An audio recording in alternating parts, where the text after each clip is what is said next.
It should be no contact, Dr. Neely Fuller Jr. said, unless we're trying to build something constructive. Other than that, we just need to leave each other alone.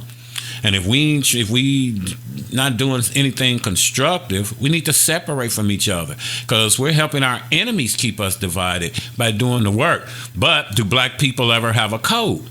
Yeah, in church. Check this out. Always. No constructive agenda. Pre-planned in detail. The Million Man March worked because it was pre-planned.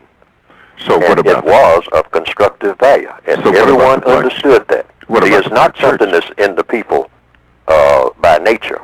Uh-huh. It's something that's carefully planted there.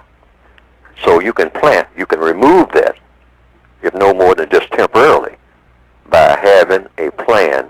Say now, when everyone does this, when we all come together, the agenda is as follows. Everyone will deport themselves with decorum. There will be no throwing down of trash.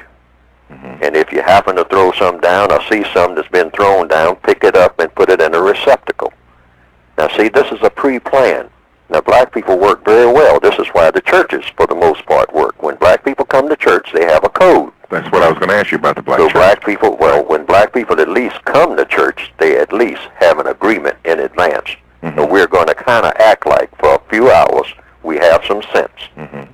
Unlike the way we acted before we came in here, even though when we leave here we're going to revert to type.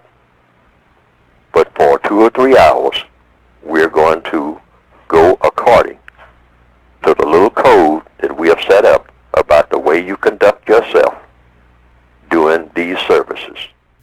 And So yeah, Dr. Neely Fuller is just laying it down. He's explaining how we as a people, it's been ingrained in us since slavery, okay, to not trust each other, to not patronize black people's businesses, and not to do things with black folk.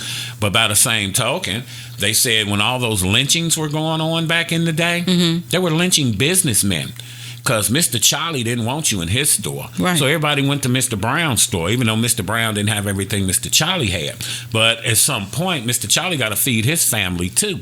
And he's realizing that he's losing money because all the niggas is going to Mr. Brown's store. So what do? Mr. Brown probably lived upstairs over the store with his family. They probably drug him out, hung him, and burnt his business down. Now you have to go to Mr. Charlie's store.